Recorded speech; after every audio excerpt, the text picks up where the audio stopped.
수도권 구매 사이트인 키위닷컴 관련 소비자 피해가 급증하고 있다며 주의를 당부했습니다. 키위닷컴은 소비자가 항공권 구매를 취소했을 경우 결제 금액과 관계없이 적립금 10유로만 환불하고 있습니다. 소비자원은 소비자에게 일방적으로 불리한 약관을 개선하라고 권고했지만 키위닷컴은 이를 수용하지 않고 있습니다. 오늘은 전국이 흐리고 대부분 지역에 비가 내리겠습니다. 비는 늦은 오후에 서쪽 지역부터 그치기 시작해 밤에는 대부분 그치겠습니다. 내일도 전국이 흐리겠고 수도권과 강원, 충청과 전북 동부에는 비가 조금 오는 곳이 있겠습니다. 서울의 지금 기온은 11.4도입니다. KBS 1라디오 4시 경제 뉴스를 마칩니다. 아나운서 임수민이었습니다. KBS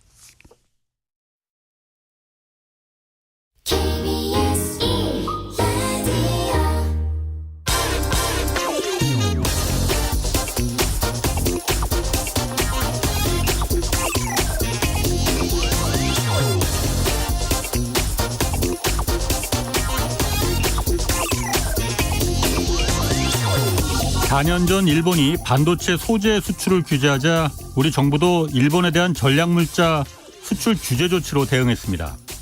어제 우리 정부가 먼저 이 수출 규제 조치를 풀었습니다. 그런데 일본 정부는 오늘 이 한국의 자세를 좀 신중하게 지켜본 뒤에 풀지 말지 결정하겠다 이렇게 밝혔습니다. 이거 뭐 자존심을 따질 일은 아니라지만 일본이 먼저 당해보라면서 수출 규제를 시작했던 건데 우리가 먼저 굽히고 들어가야 할 만한 무슨 독사정이 있는 건지 사실 납득이 되지 않습니다. 공교롭게도 일본에 대한 수출 규제를 먼저 해제한 어제 우리 대통령은 외신과의 인터뷰에서 과거 반인륜적인 행위를 저지른 일본에 대해서 굳이 안 해도 될 말을 해서 또다시 논란을 자초했습니다.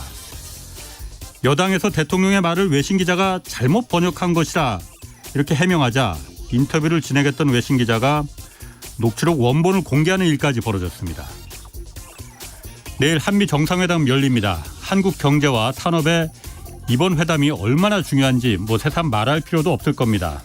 주는 게 있으면 받는 것도 분명히 있어야 합니다. 잘 준비해서 임해주길 바라겠습니다.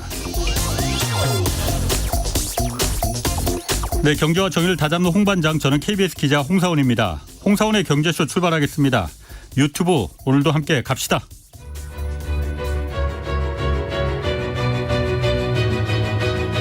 한국의 닥터둠, 거시경제의 거장 김영익 교수의 실전 경제스쿨.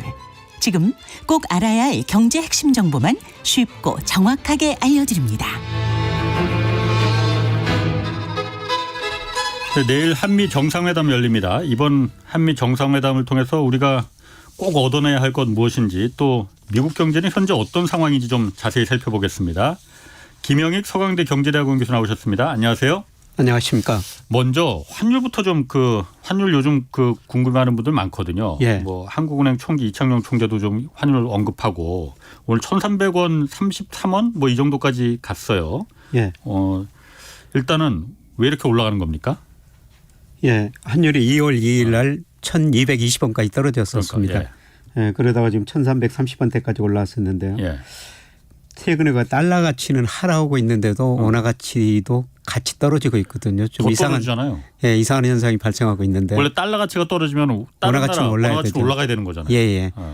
예, 그런데 그게 두 가지 측면에서 자금 수급 측면에서 문제가 발생한 것 같습니다. 예. 우선 1, 2월 달에 경상수지가 적자 났고요. 그렇지. 아마 4월까지는 적자가 나는 것 같습니다. 예. 예, 그리고 여기다가 우리 국민연금이나 우리 기업들이 해외 직접 투자, 해외 증권 투자하기 위해서 달러를 사서 나가야 되거든요. 예. 그래서 경상수지도 적자 나는데 금융계정을 통해 가지고 직접 투자, 그다음에 증권 투자 거기서까지 해외로 돈이 많이 나가다 보니까 예, 환율이 좀 많이 올랐던 것 같습니다. 달러가 많이 필요했다 이거죠. 예, 들어오는 그렇습니다. 달러보다 나갈 달러가 더 많았다. 예, 경상수지로 나가는 달러가 많았죠. 예. 또 해외 직접 투자, 증권 투자로 하면 나가는 달러가 더 많다 보니까 달러 수요가 늘어나가지고 예, 환율이 이렇게 많이 올랐던 것 같은데요. 예, 그런데 저는 다음 달부터는 좀 안정되리라 보고 있습니다. 한 1,250원까지도 떨어질 수 있다. 예, 그렇게 보고 있는데요. 예, 경상수지가 5월부터는 흑자 날 것 같습니다. 5월부터는? 예. 4월까지는 적자고. 예, 4월까지는 적자 날 가능성이 높은데요. 예. 지금 2월까지밖에 발표가 안 됐습니다. 그렇죠. 예. 예, 그런데 5월에는 뭐 상품 수지 적자 폭이 많이 축소되고요. 예. 그동안 원자재 가격이 떨어지다 보고 그다음에 우리가 소비 뭐 투자가 별로 안 좋으니까 수입이 감소하고 있거든요. 예. 수입이 감소하면서 상품 수지 적자 폭이 축소되고 여기다가 뭐 본원소득 수지 측에서 투자 소득 수지는 그냥 우리가 해외 직접 투자해 놓고 그다음에 증권 투자를 많이 해놨으니까요. 여기서는 계속 흑자나거든요. 예. 그래서 규모는 크지 않지만은 5월부터는 경상수지가 흑자나면서 예. 환율이 좀 안정되리라고 보고 있습니다. 그런 그 전제 조건은 우리가 그러니까 달러를 많이 벌어들여야 되는 거잖아요. 예. 근데 지금 무역이 지금 수출이 잘 될 거라는 근거가 있나요? 수출은 뭐 계속 마이너스입니다. 근데 마이너스 폭이 좀 축소되는 가운데요. 예. 수입이 더 많이 감소할 거라는 겁니다. 지금 국제 유가도 오르고 있는 거 아니에요? 80달러까지 근처까지 갔는데 다시. 뭐 작년에 비해서는 그래도 많이 떨어진 수준이거든요. 작년에 비해서 떨어지면 얼마 전까지 60달러대까지 갔었다가 예, 일시적으로 68달러까지 갔는데요. 예. 뭐 지금 80달러 뭐 이 정도 예. 가지고는 원유 수입에서는 크게 늘어나지는 않을 것 같고요. 예, 가장 중요한 거는 우리 경제가 나쁘다 보니까 내수가 나쁘다 보니까 수입이 많이 줄어들고 있다는 겁니다. 수입이. 예. 그래서 뭐 별로 바람직한 현상은 아닌데요. 예. 수입이 줄어든다는 것은 우리 경제가 그만큼 나쁘다는 겁니다. 예. 그래서 수출도 감소하지만 작년에는 수출이 감소했는데 수입이 증가했거든요. 예. 그런데 올해는 수입이 감소하면서 아마 상품 수입 적자 폭이 많이 축소되면서 경상수지는 5월부터는 구조적으로 흑자로 돌아설 가능성이 높습니다. 그래요. 예. 그럼 그 구조적으로 흑자로 돌아서는 게 예. 긍정적으로 제가 들어보니까 긍정적으로 돌아서는 게 아니고 그러니까 우리가 물건을 막 잘 수출해서 우리 예. 물건을 막 많이 팔아서 달러가 막 쏟아져 들어와서 흑자를 보는 게 아니고 예. 수입을 적게 해서 흑자가 보는 건데 예. 그게 얼마나 유지가 되겠습니까? 그게 바로 축소 균형이라고 그러는데요. 예.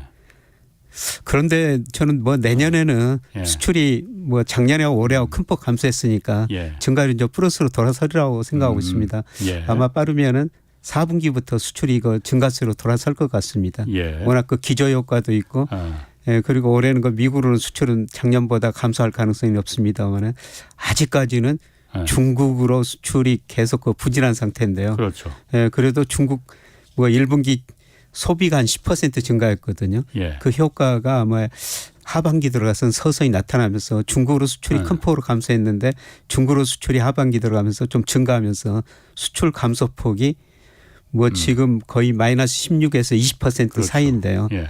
그 감소폭이 하반기에 가면은 한 자릿수로 줄어들고 4분기에는 약간 그 증가세로 돌아설 것 같습니다. 중국 수출이 사실 중요한데 예. 중국 수출이 하반기에는 물론 정부에서도 지금 상저하고 해서 하반기에는 중국 리오프닝 효과가 본격적으로 리오프닝 한 지는 뭐 사실 오래됐지만은 예. 아직까지는 안 나타나지만 이제 본격적으로 하반기에 나타날 거라는 거잖아요. 예, 그렇습니다. 나타날 근거가 있습니까? 왜냐하면 지금 중국하고 경제적으로도 좀 그렇지만 정치적으로도 뭐 불타 죽는다느니 뭐 굉장히 안 좋잖아요. 뭐 중국 정치적으로 뭐 우리나라 사람들 북한보다 더 싫은 나라 중국이라고 그렇게 뭐 이런 전망도 나오고 조사도 나오고 있던데요. 예. 예, 그런데 중국 그 소비자들이 소비를 하면은 우리 경제 성장률이 조금 중국 수출이 늘어나면서 회복이 되거든요. 그런데 과거처럼 중국 효과는 그렇게 크지는 않을 겁니다. 예, 과거에는 그 중국으로 수출이 잘 됐고요. 예, 그다음에 중국 사람들이 우리나라 관광을 많이 왔었거든요. 그렇죠. 예, 그런데 여행도 많아요. 지금 거의 안 오고. 예, 명동에 지금 중국 사람 없습니다. 예, 그렇습니다. 그래서 과거보다는 효과는 많이 줄어들 텐데. 예, 그런데 그 IMF 같은 걸 전망을 보면요. 작년에는 세계 경제에서 차지하는 중국 비중이 약간 축소됐어요. 미국 비중 올라갔고. 예. 예, 그런데 앞으로 5년 보니까 미국 비중은 축소, 중국 비중은 확대거든요. 그런데 중국 GDP가 세계 GDP에서 차지하는 비중하고 우리 대중 수출 비중하고 구해보면 방향은 같습니다. 그런데 예. 과거보다 정도는 좀 많이 약해질 거예요. 예. 중국에서 웬만한 거 중간재도 이제 자기들이 생산하고 사실 우리가 중국으로 수출하는 건 거의 중간재였거든요. 그렇죠. 그걸 이제 자기들이 많이 생산하고 특히 소비재는 많이 자기들이 하고 있죠. 예. 그래서 중국 경제가 올해 뭐 5% 6% 성장하더라도 뭐 과거처럼 우리 수출이 크게 늘어날 것은 같지는 않은데요. 최소한 작년보다는 서서히 좀 나아질 것이다. 구름 낀 변리 정도는 우리가 좀 그 득을 볼 수 있다. 예, 이렇게 그렇습니다. 해석을 하면 되는 거군요. 자, 그런데 그 지금 원유 가격도 오르고 있잖아요. 그리고 또 원달러 환율이 지금 1,300원대가 언제까지 갈지 뭐 김 교수님은 그 1,250원대까지 좀 5월 지나면은 좀 내려갈 가능성이 예. 있다고 하시지만은 그것도 가봐야 하는 거고 예, 사실 가봐야지 또 알죠. 이게 그러면 수입 물가가 올라가는 거잖아요. 예. 비싸지는 거잖아요. 예. 수출에는 좀 도움이 되더라도 사실 예. 수출에도 뭐 지금 도움이 되는 거 별로 도움이 되는 것 같지는 않은데 예. 원유 가격도 오르고 수입 물가도 오르고 그러면은 이게 물가를 다시 자극하는 거 아니냐. 지금 예. 사실 물가가 완전히 잡혔다고 보기도 사실 그렇게 뭐 확신할 수는 없는 거잖아요. 예, 그렇죠. 그러면 금리는 또 어떻게 해야 되는 거고 이게 예. 좀 자꾸 연결돼서 의문이 생기거든요. 예. 물론 환율이 올라가고 그다음에 뭐 원유 가격이 오르면 우리 물가 수입 물가 올라가지고 오를 수밖에 없죠. 예. 예, 그런데 저는 유가가 예. 여기서 배럴당 뭐 68달러까지 떨어졌던데 WTI 기준으로 지금 한 80달러 안팎인데요. 예. 여기서 유가가 크게 오르지는 않으리라고 보고 있습니다. 예. 그러니까 오페크가 감산하고 나서 유가가 올랐는데요. 예. 그런데 원유라는 건 수요 공급이거든요. 그렇죠. 예. 예, 그런데 수요 측면에서 보면은 미국이 최대 원유 수요국인데 예. 그게 미국 경제가 조만간 침체에 빠질 거로 보고 있습니다. 소비가 감소하면서요. 예. 그래서 원유 수요가 줄어들면서 유가는 뭐 80달러에서 크게 오를 것 같지는 않고요. 예. 예, 그다음에 환율 아까 말씀드렸습니다마는 뭐 지금 제가 보기에는 높은 수준이다. 예. 5월부터 우리 경상수지가 제 예측대로 흑자가 나면은 다시 1,250원 안팎으로 떨어질 것이다. 예. 이렇게 보면은 뭐 해외 측면에서 물가 상승이 약간 있지만은 더 중요한 거는 국내 수요거든요. 예. 올해 그 1분기 오늘 그 성장률이 발표가 됐습니다마는 뭐 0.3% 전분기 대비 예. 뭐 소비가 증가해가지고 0.5% 소비가 증가해가지고 이렇게 성장을 했습니다마는 우리 저 가계 부채 그다음에 요새 자산 가격 주가도 떨어졌고 집값도 떨어지고 있거든요. 예. 이런 걸 고려하면은 계속 소비가 늘어날 가능성은 낮습니다. 그래서 수요가 위축되면서요. 예. 지금 물가 상승이 작년 7월에 뭐 전년 동월 대비 소비자 물가 6.3%였어요. 그런데 올 3월에 지금 4.2%까지 떨어졌는데요. 예.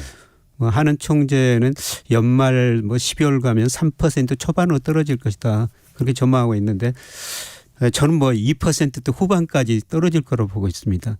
예, 그만큼 수요가 위축된다는 겁니다. 수요가 예. 침체가 오니까. 예, 그렇습니다. 그런데 지금 올해 그 1분기 성장률 오늘 발표됐잖아요. 예, 예.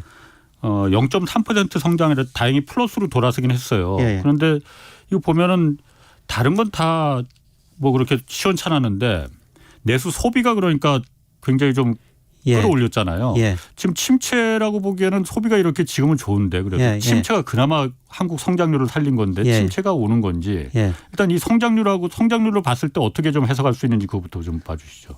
예. 작년 4분기 우리 경제가 전분기에 0.4% 성장했는데 예. 지금 1분기에 0.3%라고 속보치라고 발표됐거든요. 예. 아직 그런데 확정은 한국에서 아니고. 예. 속보치 잠정치 발표되는데 속보치라는 건 뭐냐면은 예. 1분기는 3월까지 1월에서 3월까지인데 3월 통계는 아직 몰라요. 예. 1개월 통계를 가지고 3월 통계는 추정해서. 추정해 가지고 속보치라고 발표한 거거든요. 예. 그런데 어떻든 예상보다는 좀 좋게 나왔어요. 예, 전문가들 그 평균치가 한 0.2% 정도 성장할 것이다. 예. 예, 그런데 0.3% 조금 더 높게 나왔거든. 예. 그런데 성장 내용을 보니까 소비가 0.5% 증가했어요. 소비가. 예, 근데 기저효과라고도 볼 수가 있습니다. 작년 4분기에 소비가 0.6% 감소했습니다. 전분기에. 예. 작년 4분기에. 예. 그리고 이제 코로나 규제 많이 완화되면서 우리가 여행도 가고 음식점도 많이 가고 요새 저 한강변 같은 데 가면 사람들 많이 나와 계시거든요. 예. 그런 소비가 좀 되면서 0.5% 소비가 증가하면서 0.3% 증가한 겁니다. 예. 그런데 기여도라고 있는데요. 우리 경제가 0.3% 성장인데 민간 소비의 기여도가 0.3%포인트예요. 그러니까 소비가 1분기 경제 성장률 0.3%다 기여했다는 겁니다. 민간 소비가. 예. 그만큼 사람들이 많이 먹고 쓰고 했다 이거죠. 예, 1분기에는요. 예, 그런데 올해 그 정부가 뭐 한국은행이 올해 성장률을 한 1.6% 정도로 예상하고 있거든요. 예. 과연 1.6% 될 것인가? 예. 그거는 제가 보기에는 좀 힘들 것 같습니다. 예, 1분기에 소비가 증가했지만은 우리 가계부터가 높고 예. 그 다음에 소득이 별로 실질 가처분 소득은 정체 상태예요. 임금은 올랐지만은 물가가 너무 많이 올라 버리니까요. 예. 예, 그리고 자산 효과, 예. 여기에 자산 효과가 나오죠. 주가 집값 떨어지니까 우리 부가 줄어들고 있어요. 예. 그래서 소비가 앞으로도 계속 증가할 가능성은 낮고요. 예. 예, 그다음에 우리 기업들이 가지고 있는 현금성 자산이 936조입니다. 작년 말 현재. 내부 유보한 자산이. 예. 이 돈을 이렇게 많이 가지고 있다는 거는 미래가 불확실하니까 투자를 계속 미루고 있다는 겁니다. 그렇죠. 설비 투자가 제일 많이 떨어졌더라고요. 지금 1분기에 보니까. 예, 4.0%나 감소했는데요. 그러니까 저는 이게 예. 사실 제일 이거 큰일 났는데 이 생각이 들던데. 예. 근데 역시 여기 분기 데이터는 기저효과예요. 작년 4분기에는 설비 투자가 2.7%나 증가했었습니다.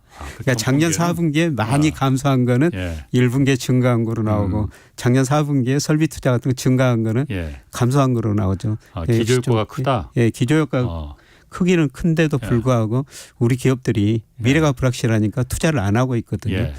예, 그래서 수출도 별로 안 좋고요. 예. 이런 걸 고려하면은 제가 전망해 보면 올해 경제 성장률이 1%만 나와도 예. 괜찮은 성장인 것 같습니다. 1.6% 지금 예상하고 있는데 1%만 예. 나와도 선방이다. 예. 그러면 1% 의미가 뭐냐면은 우리 성장 능력이 2% 정도 되거든요.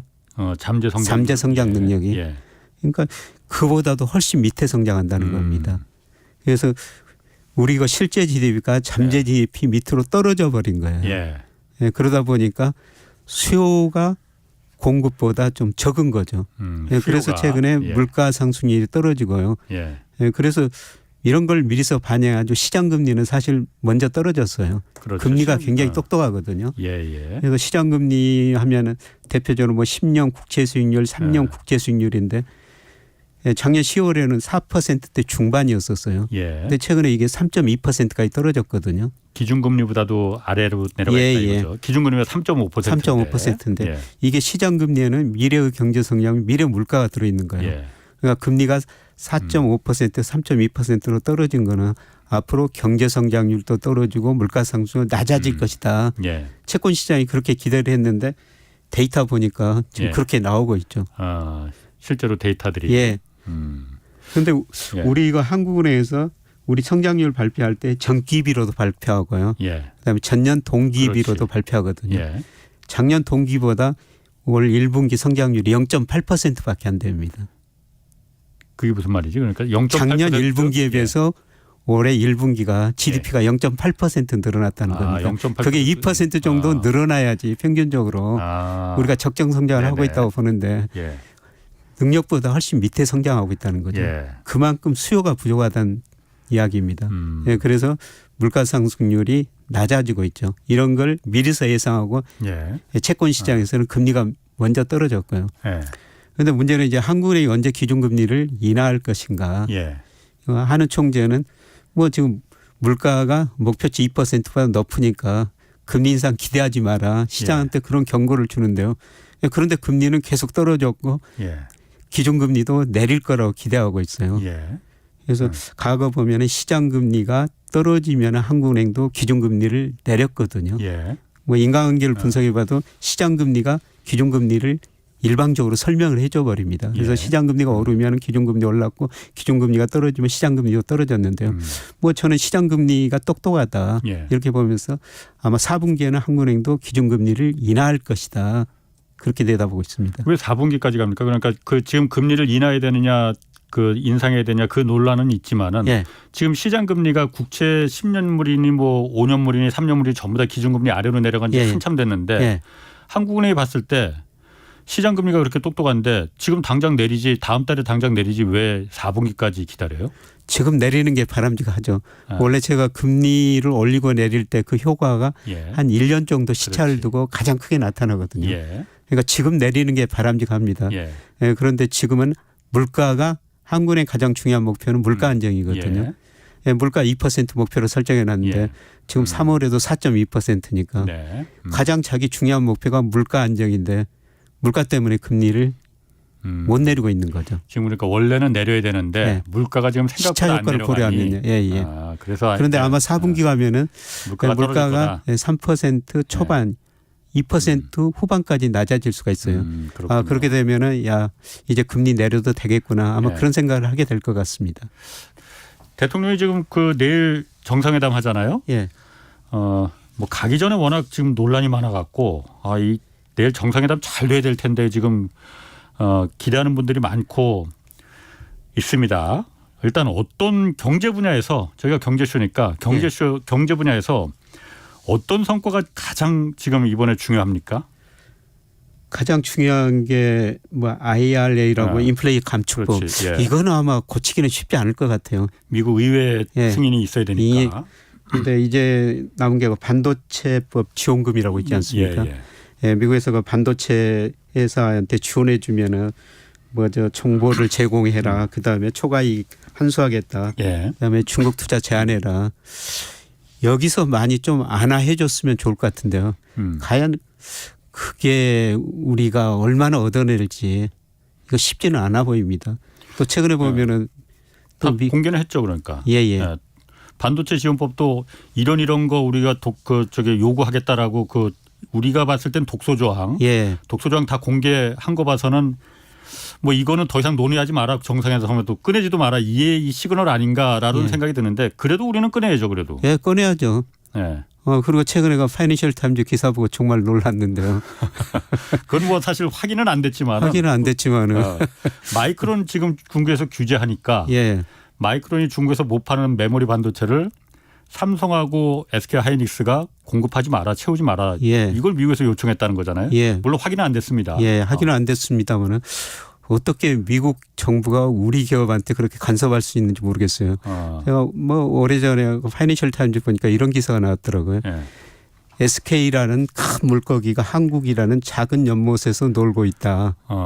그러니까 어떻게 정부가 한 기업의 가격을 규제할 수가 있느냐. 그걸 비판하면서 낸 이야기예요. 그런데 자기들은 우리나라 정부도 아닌데 다른 나라 정부가 우리 기업들한테 이래라 저래라 하는 거는 저는 참 이해가 안 갑니다.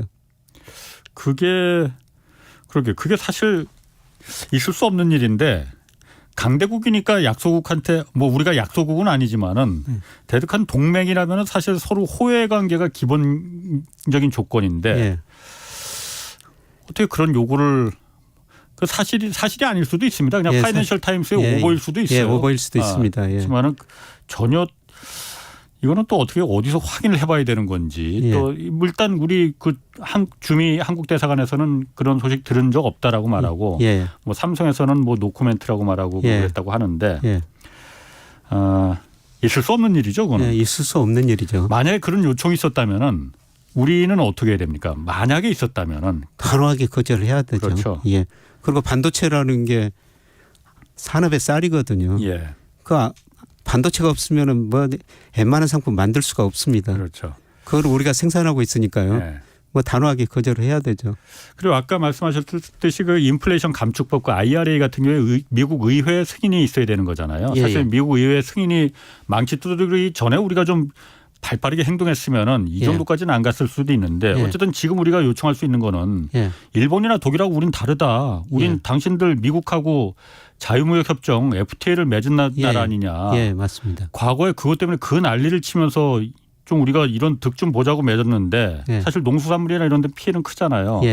이런 데 좀 득 좀 보자고 맺었는데 이런 데서 그야말로 우리를 일본하고 독일하고 똑같이 취급하면 안 되는 거 아니냐.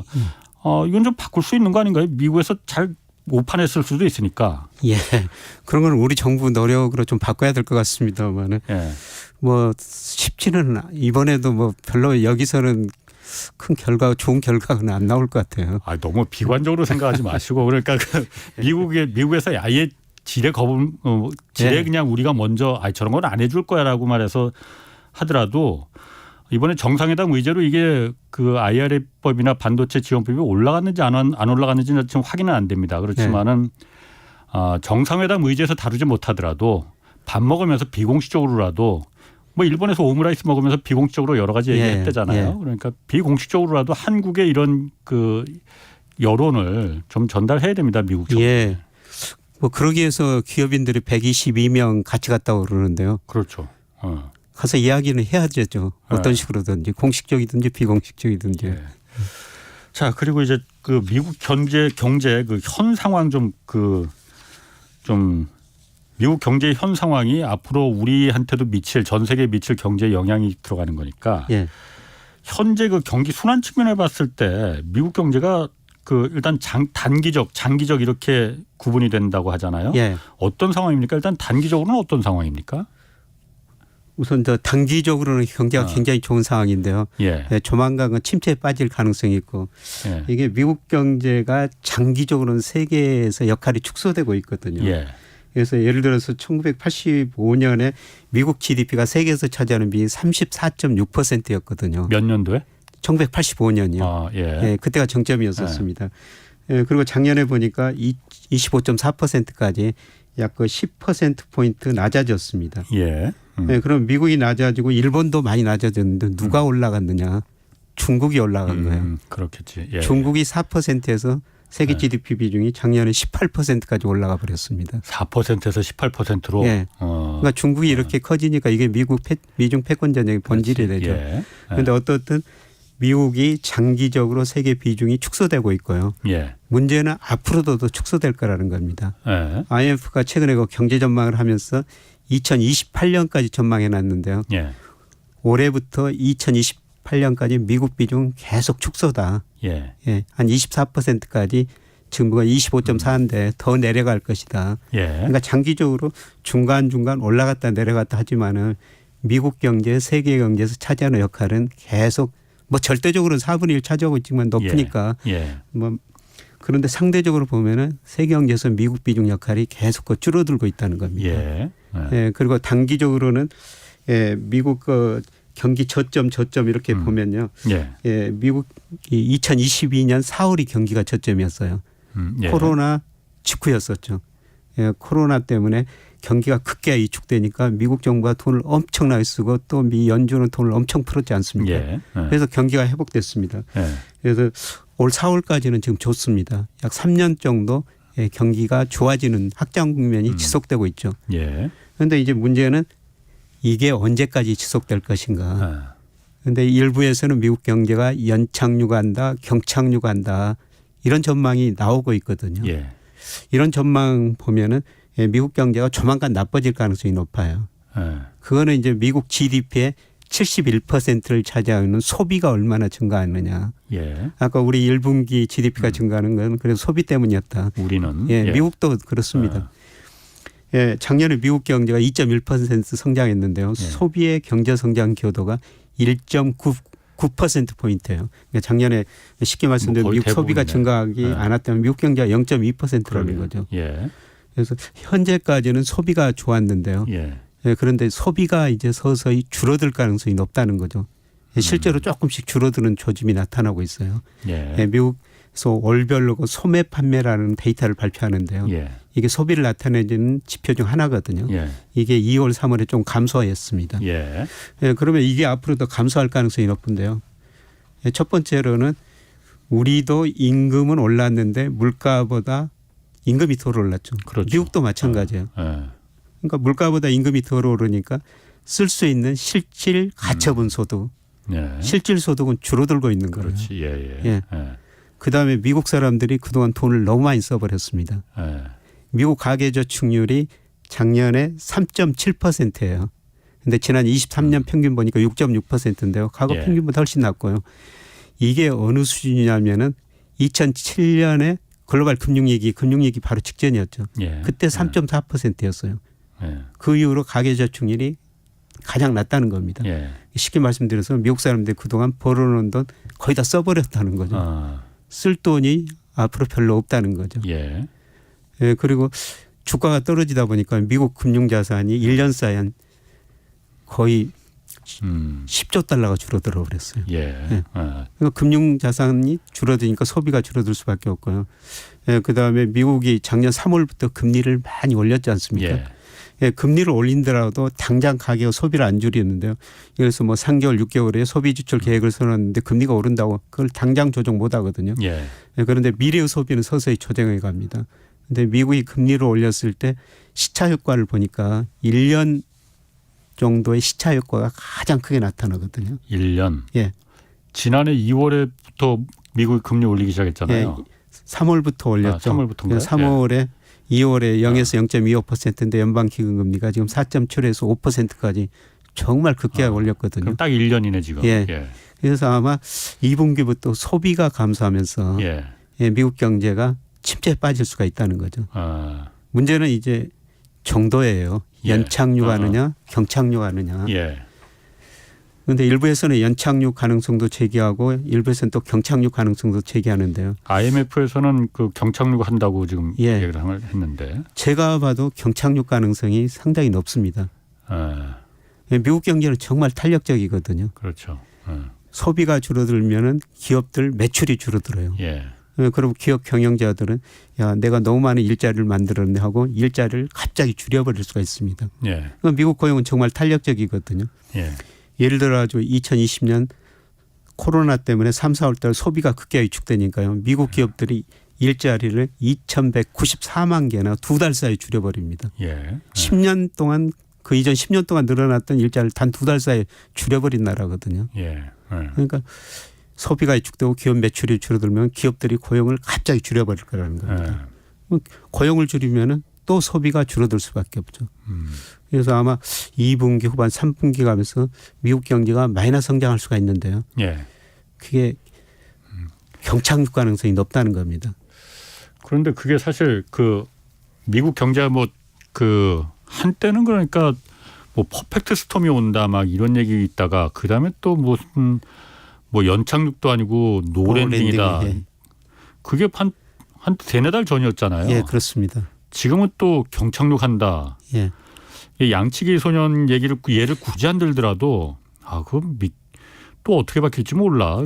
저 사람들 전문가들 아닌 것 같아라는 생각이 들거든요. 그런데 그게 우리나라 일부 언론 보도 탓인 것 같아요. 아 그래요? 예. 사실 로우랜딩이라는 것은 한 IB에서 나온 거거든요. 다른 데는 로우랜딩 주장한 적이 없어요. 어떤 투자은행에서 그냥 한마디 꺼낸 걸 한마디 끊으니까 침소봉돼서 예.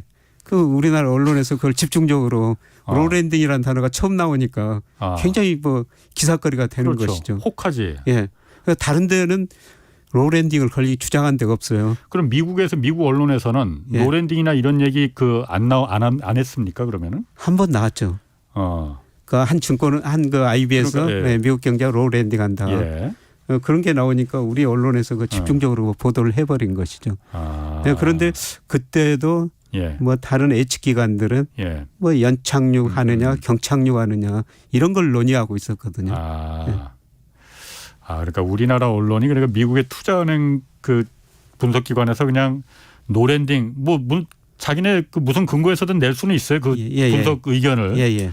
그게 이제 혹하니까 이 말초적인 신경을 자극하니까 그거를 확 그냥 다 쓰면서 했구나. 예. 하긴 저도 그러니까 그 기사 보고 저도 몇 번 말했어요. 그래서 노랜딩 오는 거냐고. 예. 그러면은 미국 경제가 경착륙한다면은 경착륙한다는 거는 물가도 잡지 못하고 경기도 살리지 못하고 경기도 침체되고 이렇다는 얘기인 거잖아요. 그러면은 경착륙하면 이제 물가는 수요가 줄어드니까 점차 지금은 지금은 뭐 스태그플레이션 비슷한 상황이죠. 경제 성장률은 거의 뭐 마이너스 상태로 가고 있고 물가는 높으니까. 그런데 결국은 이렇게 경착륙하면서 소비가 줄어들면은 물가 상승률은 낮아지거든요. 그래서 미국 물가 상승률도 뭐 작년 6월에 9.1%까지 갔다가 최근 5% 초반까지 떨어졌습니다만 아마 뭐 4분기 가면은 3% 초중반까지 떨어질 가능성이 높습니다. 그런데 물가 상승이 낮아진다는 것은 그만큼 수요가 위축되고 그만큼 경기가 안 좋다. 그런 의미가 될 것 같습니다. 그러니까 물가가 낮아지더라도 그 경기 그 실업률이나 경기가 확 더 많이 떨어진다. 이게 이 경착륙의 의미라 이거죠. 예, 그렇습니다. 그럼 스태그플레이션을까지 가는 건 아니라 이거군요. 그러면 물가는 잡을 수 있다 이거군요. 예, 물가는 잡을 수 있을 것 같습니다. 그런데 연준의 목표치 뭐 2% 가질까지는 내년까지 가야 되는데요. 일단 상승률은 뭐 3% 아마 4분기 가면 초중반까지는 낮아질 가능성이 있습니다. 그렇군요. 그럼 미국이 그런 그 경착륙을 하면은 이게 한국은 어떻게 되는 건지 그리고 미국의 경착륙이 미국 경제의 그 경착륙이 한국에는 어떤 영향을 미치는 건지. 예, 작년에 사실 우리 수출 보면요. 예. 미국으로만 좋았었어요. 그렇지. 중국이 나쁘고 예. 미국한테는 뭐 좋았었어요, 상대적으로. 예, 작년에 우리 전체 수출이 이거 6.1% 증가했었는데요. 예. 중국으로는 4.4% 감소했거든요. 예. 그런데 미국으로는 무려 14.5%나 증가했습니다. 예. 그래서 미국 소비자들 소비를 많이 해결해 줬기 때문에 근데 미국 수출이 우리 차지하는 비중이 작년에 그 16%까지 올라갔어요. 2018년에 12%였거든요. 예. 16%까지 많이 올라갔죠. 예. 예, 그런데 만약 미국 경제 성장률이 소비 중심으로 낮아진다면은 예. 미국으로 수출이 안 되는 거죠. 아마 4월, 5월 통계에 보면요. 예. 대미 수출 마이너스로 나올 것 같습니다. 미국 수출마저도. 예. 그리고 이제 중요한 거는 뭐냐면은 아까 IMF 전망에 따라 가지고 올해부터 2027년까지 세계에서 미국 비중이 축소될 것이다. 예. 25.4에서 한 예. 24%까지 축소될 것이다. 예, 그렇게 전망해 놨는데요. 그런데 우리 대미 수출하고 IMF 전망처럼 미국에서 GDP 세계 비중하고 상관계수가 0.93이나 나와요. 그러니까 세계에서 미국 비중 축소되면은 우리 대미 수출 비중 줄어들었다는 거죠. 예. 예. 그동안은 미국 경제가 좋았기 때문에 세계 경제에서 미국 비중 늘어나고 우리 대미 수출 늘어났거든요. 예. 그런데 올해가 정점으로 해가지고 2028년까지 예. 미국 비중이 축소된다면은 우리 미국으로 수출 감소할 수밖에 없는 것이죠. 그러니까 우리 경제가 중국하고도 동조화돼 있고 미국하고도 동조화돼 있다는 얘기잖아요. 예. 그러면 아까 말씀하시기를 우리 경제가 하반기에 좀 좋아지는 게 예. 중국이 좀 나아질 것이다 했는데 대신 그럼 미국이 지금 미국 비중은 이제 떨어지는 거잖아요. 예. 그러면은 그런데도 중국이 그 정도로 막 우리가 중국과의 그 교역이 수출에서 흑자를 다시 그 본다는 얘기예요. 그거 가능할까는 아직도 좀. 예. 우리 수출 비중이 중국이 훨씬 높거든요. 그렇죠. 중국이 예. 22.8%고 작년에 미국은 16.1%예요. 예. 그러니까 중국 비중이 높으니까 미국으로 수출 감소 효과를 중국에서 상쇄해 준다면은 이거는 긍정적 효과가 그러니까 나타나는 지금 거죠. 그나마 미국으로 자동차 뭐 석유화학 제품 수출이 그나마 좀 버티고 있어줘서 예. 이 정도로 우리가 무역 수지 그 적자 규모를 유지하고 있고 예. 성장률도 그나마 유지하는 거였는데 예. 하반기에 교수님 말씀하신 대로 미국의 경기 침체가 본격적으로 경착륙해서 예. 심하게 올 거라서 예. 한국이 그럼 미국으로 수출하는 물량이 줄어든다면 예. 그나마 지금 버티고 있던 게 그 미국이 줄어드는데 예. 중국이 늘어나봤자 그렇게 많이 늘어나는 건가? 그러면 한국의 전체적인 그 무역 수지를 갖다 이렇게 다시 돌이킬 만큼요? 그렇게 됐으면 그렇게 좋겠는데. 큰 기대는 뭐 저도 안 하고 있습니다만은 그래도 미국 간소폭을 중국이 어느 정도 올해는 상쇄해 주리라고 보고 있습니다. 예. 그렇게 돼야만 중국이 큰 폭으로 좀 상쇄시켜 줘야만이 예. 그나마 하반기에 좋아진다는 예, 그 그렇죠. 논리가 성립이 되는 예, 거잖아요. 그렇습니다. 예, 그리고 우리 그 수출에서 그 비중이 꾸준히 올라간 게 아세안 지역이거든요. 예, 그리고 인도입니다. 예. 아마 이 지역은 그래도 뭐 젊은 인구 구조 때문에 6 내지 7% 성장하니까 예. 이쪽으로는 어느 정도 수출이 될 수가 있습니다. 예. 그래서 미국으로 수출이 좀 감소하더라도 예. 중국 쪽에서 늘어나고 아세안 인도 쪽에서 특히 예. 인도 쪽에서 수출이 인도가 우리 수출에서 차지하는 비율이 3%밖에 안 돼요. 예, 그런데 최근에 보면 이게 서서히 올라가고 있거든요. 예. 예, 그래서 아마 미국 감소분을 인도, 아세안, 중국에서 어느 정도 상쇄는 해줄 것 같습니다. 미국의 감세분을 인도와 아세안. 예. 아니 그 인도나 아세안이나 다 인구수가 많고 큰 소비 시장이 물론 중국에 대할 건 아니지만 예. 큰 소비 시장이니까 예. 그쪽에 좀 주력을 해야 된다. 예, 그렇습니다. 예. 그러면 그 미국이 만약 이렇게 경착륙이 지금 이렇게 예상이 되고 그러면은 당장 다음 달 4일인가요? 미국 기준금리 다시 발표되잖아요. 기준금리를 일단 그럼 어떻게 미국 연방준비제도는 좀 결정을 할까요? 지금 뭐 0.25% 정도 예, 올릴 것이다. 거라고. 이게 이제 컨센서스인데요. 예. 뭐 그게 올리더라도 이번 금리 인상 사이클의 마지막일 것이다. 예. 예. 그거는 확률이 굉장히 높은 것 같습니다. 마지막일 거다. 예, 이번 올리고 마지막일 이제 예. 예, 그리고 하반기 들어와서는 앞서 말씀드린 것처럼 미국 경제 성장률 낮아지고 물가 성장률 낮아지고 예. 미국 경제가 경착륙하면은 아마 연준도 4분기 가서는 저는 금리를 인하하리라고 보고 있습니다. 예. 예. 그러면은 이번에 마지막이라도 0.25%포인트를 더 안 올리면 안 되는 거예요? 꼭 올리고서는 끝내. 물론 그러니까 금리라는 게 예. 무조건 올리는 게 나쁜 거는 올릴 예. 필요가 있으니까 올리는 거겠지만은 올리고 끝내자고 하는 거는 왜 그러는 거예요? 미국도 이미 시장 금리는 다 예. 기준금리 아래로 내려와 있잖아요. 예.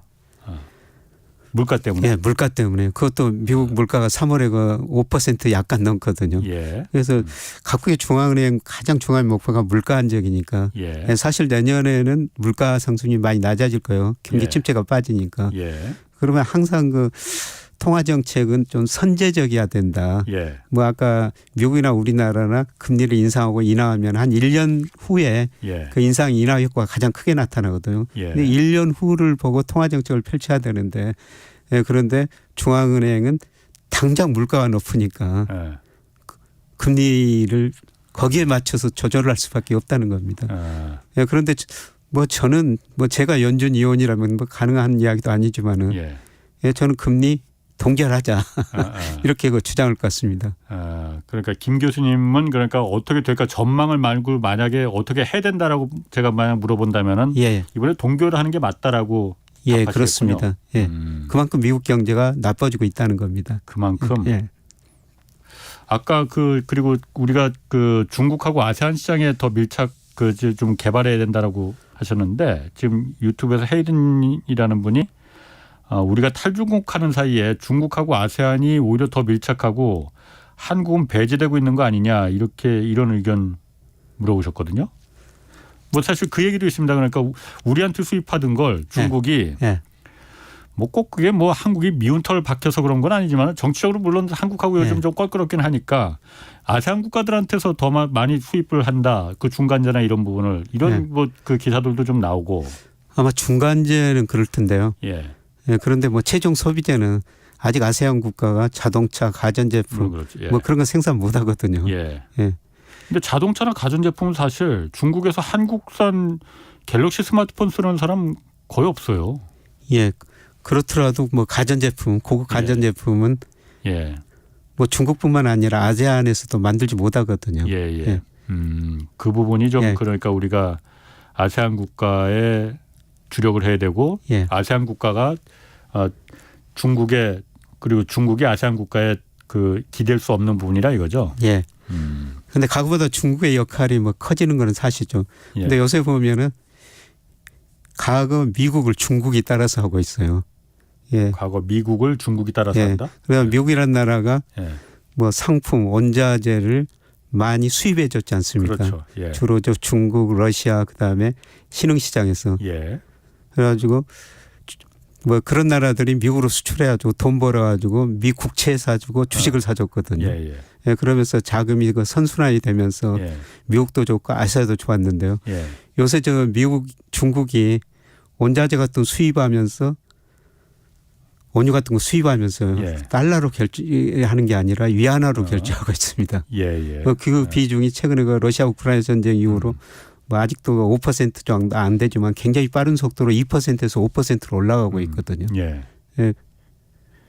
그러면은 그러면 그게 뭐 저희가 경제쇼에서도 몇 번 좀 다뤘지만 한 2번 다뤘지만은 달러 가치에 당연히 영향을 미칠 거잖아요. 그리고 또 미국의 경기 침체가 오고 그럼 달러 가치가 사실 요즘 그래도 달러 가치가 떨어지는데도 원화가 더 떨어져 버리니까 이게 좀 우리가 그거에 연동되는 것 거기서도 이제 디커플링이라는 게 나오는 건지는 모르겠지만 일단 달러 가치는 어떻게 되겠습니까 그러면은? 저는 달러 가치가 뭐 달러 지수가 작년에 그 10월에 114까지 갔다가 오늘 보니까 지금 101 안팎이거든요. 많이 떨어졌죠.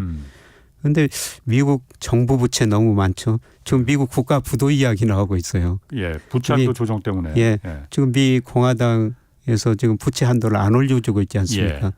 뭐 정부한테 저 정부 지출을 많이 줄여라. 그렇지 않으면 부채 한도 안 올려주겠다. 결국은 올려주겠습니다만은 그만큼 미국 정부 부채가 많다는 거죠. 미국 대부채도 지금 너무 많거든요. 이게 대내 불균형이라는 건데요. 이런 걸 해소하기 위해서는 달러 가치가 제가 지난번 방송 나서 한 20% 정도 기간의 문제지. 저는 앞으로 2, 3년 이내에 20% 정도는 더 떨어질 수 있다고 보고 있거든요.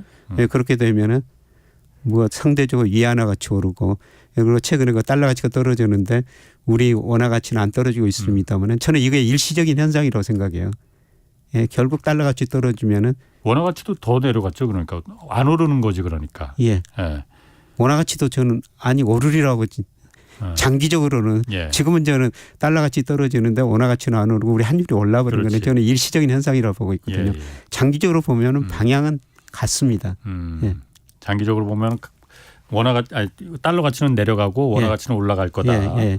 그리고 최근에 우리 그 원달러 환율을 보면요. 예. 제일 상관계수가 높은 게 위안 달러 환율이에요. 위안 달러. 예. 우리 위안 달러하고 원달러 환율하고 되는데. 거의 같은 방향으로 움직이거든요. 위안화도 그럼 계속 그 가치가 내려가고 있어요? 예, 최근에는 이안화 가치는 거의 뭐 정체되고 있습니다. 예, 이안 달러 환율이 뭐 6.89, 6.9 안팎에서 예. 크게 변동이 안 되고 있는데요. 예. 근데 장기적으로 보면은 달러 가치 떨어지고 위안화 가치 오르고 이안하고 우리 원화 환율하고 상관계수가 높으니까 이안화 가치가 오르면 우리 원 가치도 오를 거라는 겁니다. 원 가치도 오른다. 예. 그리고 아까도 잠깐 말씀하셨지만 그 미국에서 부채 한도 조정을 그게 언제 데드라인이 언제까지죠? 그게 6월 말까지 해줘야 되죠. 6월 말까지. 예. 그럼 이제 2달 남았는데 예. 그게 안 되면 미국이 부도난다는 거잖아요. 예. 상상할 수 없는 일이지만은 예. 그 부채 한도 조정이 어쨌든 계속 이 공화당이 이제 공화당도 아예 안 해준다는 건 아니고 예. 늘려주겠는데 정부 지출을 바이든이 지금 하고 있는 거 그거 다 줄여라 이거잖아요. 예, 줄여라 그러죠. 뭐 정치적인 문제가 들어가 있는 예. 거긴 하겠지만은 이게 그러면은 미국 경기 침체하고 달러 가치하고 부채 한도 문제가 어느 정도나 영향을 미치는 겁니까? 만약에 부채 한도 안 올려주면요. 예. 예, 미국 일시적으로 미국 경제가 정부가 쓸 돈이 없으니까 더 침체에 빠져버리죠. 공무원들 월급도 못 준다는 예, 공무원도 거. 월급도 못 주고 소비할 예. 돈도 줄어들고요. 예. 심리가 더 악화돼 버립니다. 예. 예, 그래서 결국은 뭐 최종적인 뭐 최악의 상황입니다만은 신용평가회사들이 미국 국가 신용등급 내릴 수도 있죠. 예. 그러니까 대표적으로 2011년 8월 달에요. S&P가 미국 국가 신용등급을 내렸거든요. 그때 예. 미국 국가 부채가 높다, 대외부채가 높다 그랬는데 그때보다 지금 훨씬 더 높은 거예요. 그래서 최악의 상황입니다만은 그 예. 문제가 해결 안 되면은 피치, 무디스 이런 거 신용평가에서도 미국 국가 신용등급을 내려볼 수가 있거든요. 예. 예, 그렇게 되면은 글로벌 금융시장 엄청 충격을 받게 되는 거죠. 2011년 8월 달에요. 미국에서 그런 일이 벌어졌습니다. 우리 코스피가 한 달 사이에 20%나 떨어져 버렸어요. 미국의 신용 등급이 내려갔는데 예. 그럼 미국의 국채가 그야말로 믿을 수 없게 돼버리는 상황이 돼버리니까. 예, 그렇죠. 근데 요새 보면은 예, 미국 국채 CDS 프리미엄이라고 그러는데요. 부도가 날 가능성이 있어가지고 보험을 드는 거죠. 예. 예, 그게 1% 포인트가 최근에 높아버렸. 우리나라보다 더 높아져 버렸어요. 미국이. 예. 미국이 부도 날 가능성이 그만큼 높아졌다는. 예, 얘기예요? 그렇죠. 지금 시장에서는 그렇게 기대하는데 예, 결국은 뭐 공화당, 민주당, 정부 협의를 해가지고 한도를 올려주긴 올려줄 거예요. 근데 진통이 지금 상당히 있는 것 같습니다. 그런데 사실 미국 정부 입장에서 봤을 때 미국 국채를 계속 발행하다 보니까는 이 부채가 계속 늘어나는 거잖아요. 예, 예. 줄어들 가능성이 어떻게 하면 줄어들 수가 있는 거예요? 그러면 이거를 정부가 돈을 안 써야 되죠. 정부가 돈을 안 써야 된다. 정부가 돈을 안 쓰고 예. GDP 대비 정부 지출보다 예. GDP 성장률, 명목 GDP 성장률이 더 높아지면은 예. GDP 대비 정부 부채가 줄어드는 거죠. 예, 그런데 지금 경제 성장률이 늘어날 가능성이 별로 없죠. 소비가 줄어들면. 그러면 이 줄이기 위해서는 결국 정부가 돈을 덜 써야 되는데 예. 예, 그런데 민주당의 정부가 좀 돈을 덜 쓰기는 굉장히 힘든 구조 아닙니까? 그렇지. 정부라도 돈을 써야만이 성장률을 그나마 예, 유지시킬 수 그렇습니다. 있을 거 아니에요. 미국에서도. 예. 마지막으로 그 주식 예를 들어서 작년에만 해도 미국 주식에 투자한 개인 투자자들은 뭐 서학개미라고 하잖아요. 예. 수익률이 상당히 좋았어요. 앞으로 그럼 미국 주식은 전망이 좀 어떻습니까? 저는 앞서 소비가 감소하고 고용이 감소하고 기업이익 많이 줄어들 것이다. 예. 뭐 저는 조만간 한 3, 4개월 이내에 미국 주가가 S&P 500 기준 한 10% 정도 이상 떨어지리라고 보고 있습니다. 지금 또 가대평가됐어요. 미국 주가가. 침체가 오면 금리를 인하할 거고 그러면 주식은 다시 또 올라야 되는 거 아니에요? 금리가 떨어진 것보다 기업 이익 증가율이 더 낮아져 버리면요. 그때는 주가가 떨어지거든요. 기업이 더 박살나니까. 예. 예, 그게 아마 뭐 2분기 후반 3분기에 일어날 일이라고 보고 있고요. 예, 그래서 제가 최근에 그 주식시장 좀 올랐습니다만은 예, 리스크 관리를 좀 하시는 게 좋을 것 같습니다. 예. 아마 그런 일이 제가 보기에는 벌어질 것 같습니다. 10%라면 사실 굉장히 많이 떨어지는 거 아니에요? 그렇죠. S&P 500이 지금 4,100 안팎인데요. 예. 뭐 제가 적정 수준 평가해 보니까 한 3,500 정도 나오거든요. 예. 예. 그럼 10% 이상 좀 떨어져야 된다는 거죠. 예. 그럼 그 미국 주식은 좀 조심하는 게 낫겠다. 아주 장기적으로도 미국 주식 비중은 좀 줄이시는 게 좋을 것 같습니다. 알겠습니다. 김영익 서강대 경제대학원 교수였습니다. 고맙습니다. 네,